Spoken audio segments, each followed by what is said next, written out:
এই মুহূর্তের গুরুত্বপূর্ণ খবর, প্রধানমন্ত্রী নরেন্দ্র মোদী তিনি এর আগেই দুর্গাপুরে পৌঁছে গিয়েছিলেন, এবার আরামবাগের চপার নামছে। আপনারা দেখতে পাচ্ছেন সেই ছবি। প্রধানমন্ত্রী নরেন্দ্র মোদীর চপার আরামবাগে নামছে। আজকে আরামবাগেই তার কর্মসূচি রয়েছে এবং তারপর আগামীকাল কর্মসূচি রয়েছে কৃষ্ণনগরে। প্রধানমন্ত্রী নরেন্দ্র মোদীর চপার এই মুহূর্তে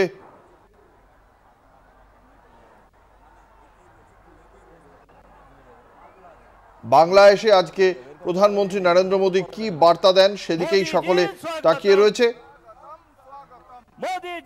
এই সভা থেকেই রাজ্যে লোকসভা ভোটের প্রচারও কার্যত শুরু করে দিতে পারেন প্রধানমন্ত্রী নরেন্দ্র মোদী।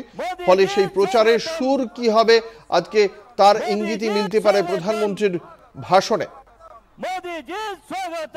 আরামবাগে প্রধানমন্ত্রীর এই সফরে বেশ কিছু প্রকল্পেরও ঘোষণা হতে পারে বলে জানতে পারা যাচ্ছে। সরকারি প্রকল্পের উদ্বোধন এবং শিলান্যাসের পরে কালীপুরের মাঠে বিজেপির সমাবেশে ভাষণ দেওয়ার কথা তাঁর। এবং এই সভার শেষে প্রধানমন্ত্রী কলকাতার আরসিটিসির হেলিপ্যাডে নামবেন। তারপর সেখান থেকে রাজভবনে রাত্রিবাস করার কথা রয়েছে প্রধানমন্ত্রী। এই মুহূর্তে আরামবাগে প্রধানমন্ত্রী নরেন্দ্র মোদীর চপার নামছে। আপনারা সেই ছবি দেখতে পাচ্ছেন কলকাতা টিভির পর্দায়। আজ ও কাল একগুচ্ছ কর্মসূচি রয়েছে প্রধানমন্ত্রীর।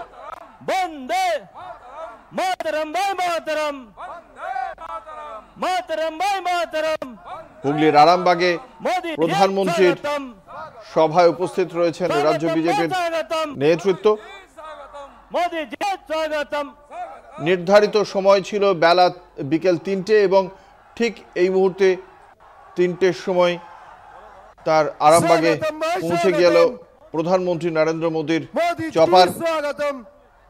অর্থাৎ নির্ধারিত সময়সূচি মেনেই প্রধানমন্ত্রীর সভায় পৌঁছে যাবেন। কয়েকটি সরকারি প্রকল্পের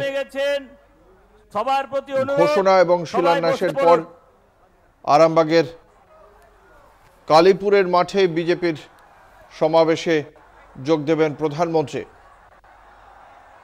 লোকসভা নির্বাচনের আগে এই সভা থেকে প্রধানমন্ত্রী নরেন্দ্র মোদী কি বার্তা দেন তা অত্যন্ত গুরুত্বপূর্ণ। একদিকে যখন তৃণমূল কংগ্রেসের পক্ষ থেকে ১০০ দিনের কাজ আবাস যোজনা নিয়ে আক্রমণ সানিয়ে তোলা হচ্ছে, ঠিক সেই সময় প্রধানমন্ত্রী সেখান থেকে কি জবাব দেন। আমাদের সঙ্গে রয়েছেন আমাদের প্রতিনিধি দেবাশিস সেনগুপ্ত। আজ প্রধানমন্ত্রী নরেন্দ্র মোদী আরামবাগের যে সভায় আসছেন, লোকসভা নির্বাচনের আগে ঠিক কি বার্তা দিতে পারে বলে মনে করছে রাজ্য বিজেপি, কি জানা যাচ্ছে এখনো পর্যন্ত? দেখো, ইতিমধ্যে বঙ্গ বিজেপির পক্ষ থেকে, কেন্দ্রীয় বিজেপির পক্ষ থেকে বঙ্গ বিজেপিকে প্রায় 35টি আসনের লক্ষ্যমাত্রা বেঁধে দিয়েছে। আর নির্বাচনের ঠিক আগেই, এখনো বেশ কিছু এখনো নির্বাচন ঘোষণা হয়নি, কিন্তু লোকসভা নির্বাচন, আর এই লোকসভা নির্বাচনকে পাখির চোখ করেই কিন্তু প্রধানমন্ত্রী নরেন্দ্র মোদী আসছেন। তিনি বাংলায়, বঙ্গে তিনি দুদিন থাকবেন। আজকে তিনি থাকবেন, আগামীকাল তিনি কৃষ্ণনগরে একটি জনসভা করে তিনি ফিরে যাবেন। আর ঠিক যাওয়ার আগে দুটি জায়গা মিলে, অর্থাৎ কৃষ্ণনগর এবং আরামবাগ জুড়ে রাজ্যের প্রায় 22,000 কোটি টাকার প্রকল্প তিনি ঘোষণা করবেন, এমনটাই কিন্তু সূত্র মারফত খবর। অর্থাৎ বলা যেতেই পারে বাংলাকে দিচ্ছে, যখন রাজ্যের শাসক দল বারংবার করে তারা বলছেন যে বাংলার প্রতি বঞ্চনা করা হচ্ছে, 100 দিনের কাজের টাকা দিচ্ছে না, গত 2 বছর ধরে 100 দিনের কাজের টাকা বন্ধ সেই বিষয়ে কি রাজনৈতিক বার্তা দেন আমাদের সেদিকেও নজর থাকবে। ধন্যবাদ দেবাশিস, আমাদের সঙ্গে ছিলেন আমাদের প্রতিনিধি দেবাশিস সেনগুপ্ত।